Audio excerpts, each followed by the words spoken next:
Hello, Sixth.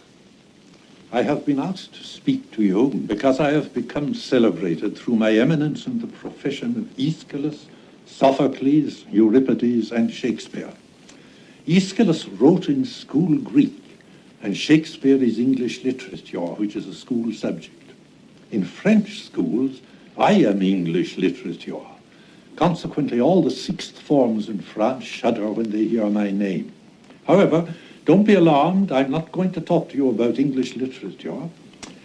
To me, there's nothing in writing a play. Anyone can write one if he has the necessary natural turn for it, and if he hasn't, he can't, and that's all there is to it. However, I have another trick for imposing on the young. I am old, over 80 in fact.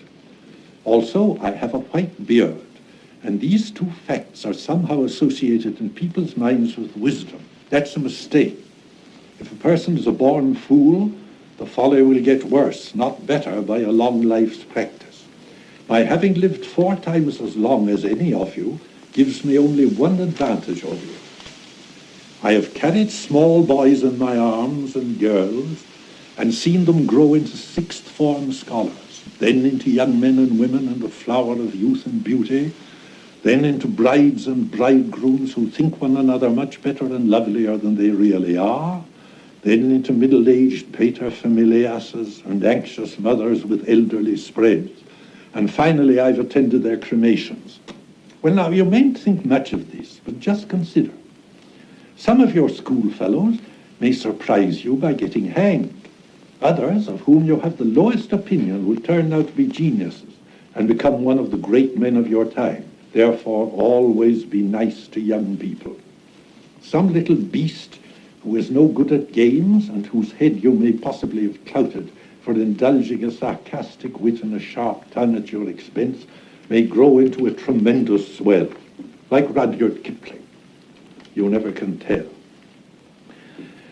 Well, it's no use, reading about such things or being told about them by your father. You must have known the people personally, as I have. Now, that's what makes a difference between your outlook on the world and mine. When I was as young as you, the world seemed to me to be unchangeable, and a year seemed a long time. Now the years fly past before I have time to look round.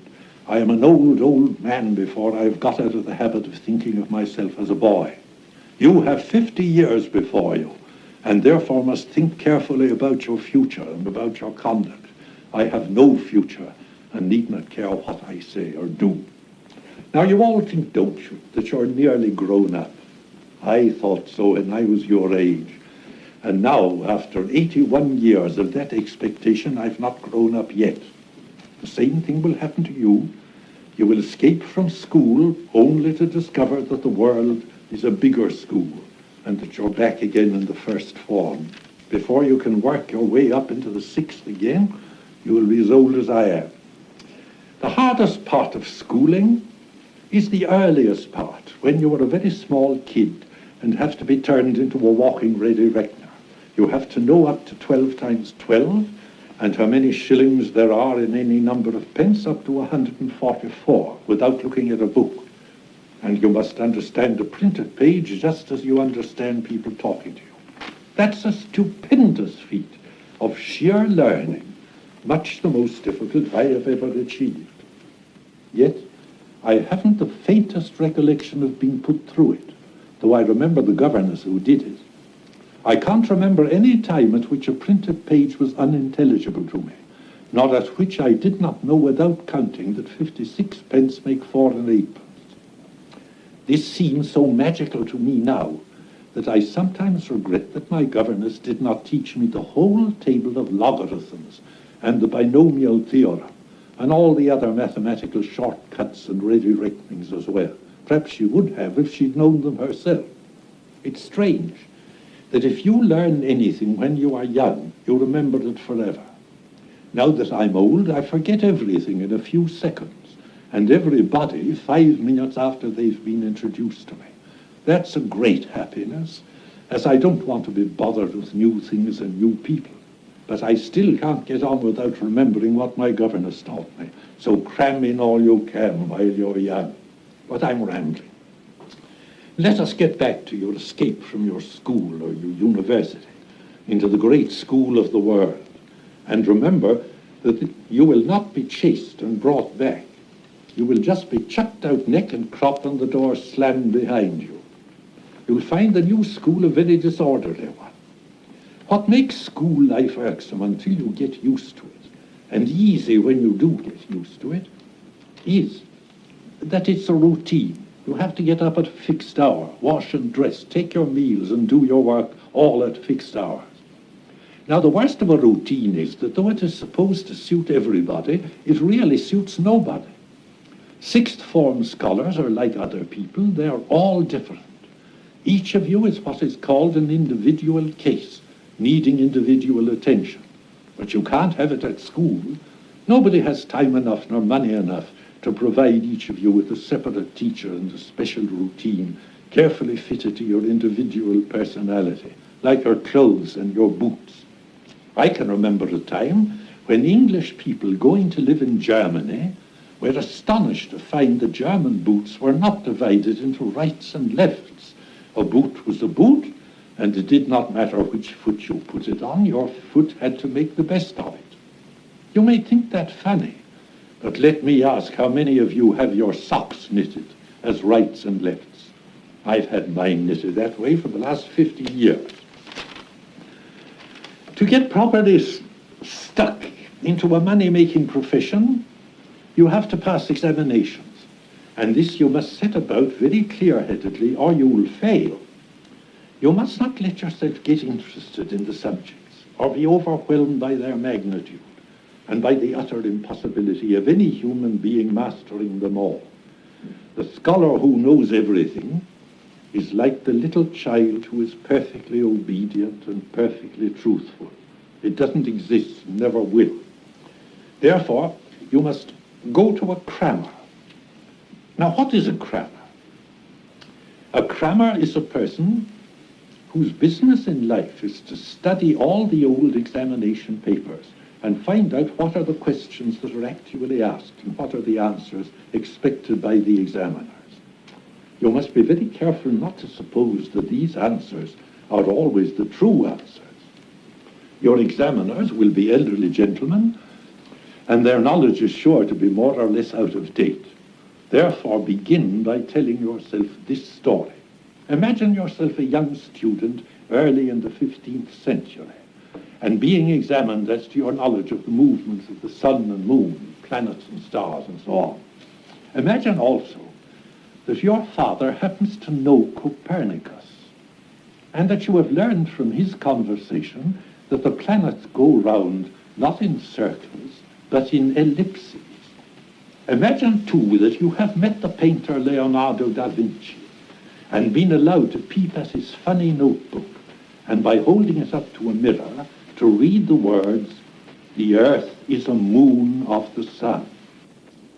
Imagine that on being examined, you gave the answers of Copernicus and Leonardo, believing them to be the true answers. Instead of passing at the head of the successful list, you would have been burnt alive for heresy.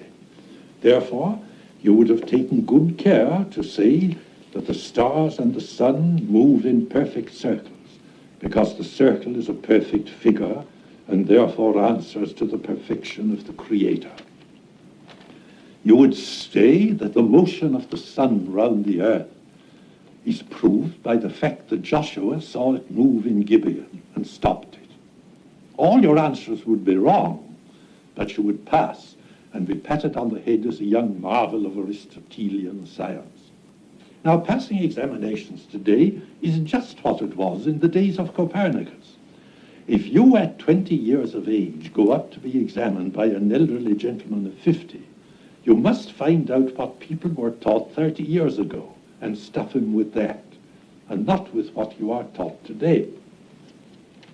But you will say, how are you possibly to find out what questions are to be asked and what answers are expected? Well, you can't, but a good crammer can. He can't get a peep at the papers beforehand, but he can study the old examination papers until he knows all the questions that the examiners have to keep asking over and over again. After all, their number is not infinite. If only you will spot hard enough to learn them all, you will pass with flying colours. Of course, you will not be able to learn them all, but your chances will be good in proportion to the number you learn. The danger of being plucked for giving up-to-date answers to elderly examiners is greatest in the technical professions. If you want to get into the Navy or practice medicine, you must get specially trained for some months in practices that are now quite out of date.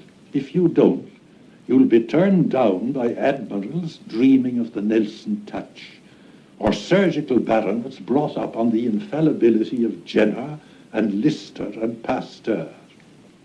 But this does not apply to all examinations. Take the classics, for instance. Homer's Greek and Virgil's Latin, being dead languages, they don't change in the way that naval and medical practice changes. Suppose you want to be a clergyman. Well, the Greek of the New Testament doesn't change. The creeds do not change. The 39 articles do not change, though they ought to, for some of them are terribly out of date.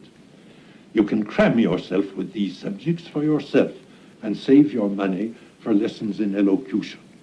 In any case, you may take it as a safe rule that if you happen to have any original ideas about examination subjects, you mustn't air them in your examination papers. You may very possibly know better than your examiners, but do not let them find out that you think so.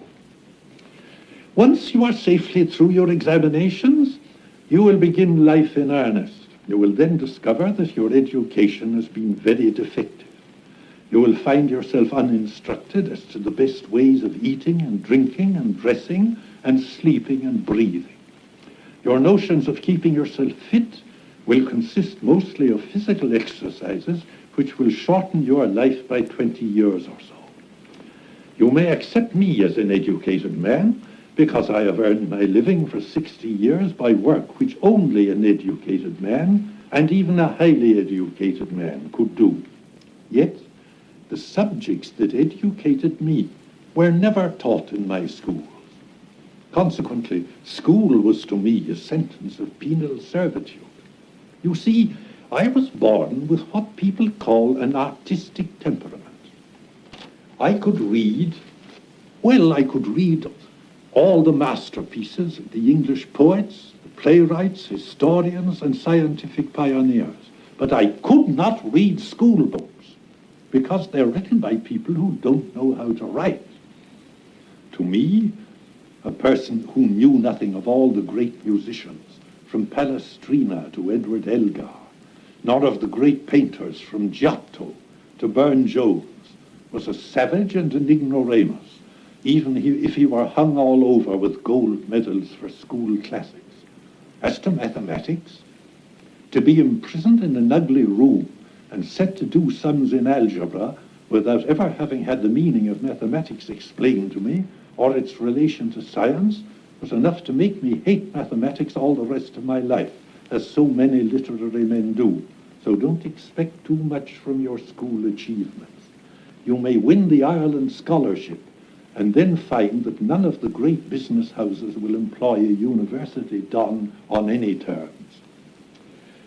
As to your general conduct and prospects, all I have time to say is that if you do as everyone does and think as everyone thinks, you will get on very well with your neighbours, but you will suffer from all their illnesses and stupidities. If you think and act differently, you must suffer their dislike and persecution. I was taught when I was young that if people would only love one another, all would be well with the world. Now this seemed simple and very nice, but I found when I tried to put it in practice, not only that other people were seldom lovable, but that I was not very lovable myself. I also found that to love anyone is to take a liberty with them which is quite unbearable unless they happen to return your affection, which you have no right to expect. What you have to learn, if you are to be a good citizen of the world, is that though you will certainly dislike many of your neighbours and differ from some of them so strongly that you could not possibly live in the same house with them. That does not give you the smallest right to injure them or even to be personally uncivil to them. You must not attempt to do good to those who hate you, for they don't need your officious services and would refuse to be under any obligation to you. Your difficulty will be how to behave to those whom you dislike, and cannot help disliking for no reason whatever, simply because you are born with an antipathy to that sort of person. Well, you must just keep out of their way as much as you can.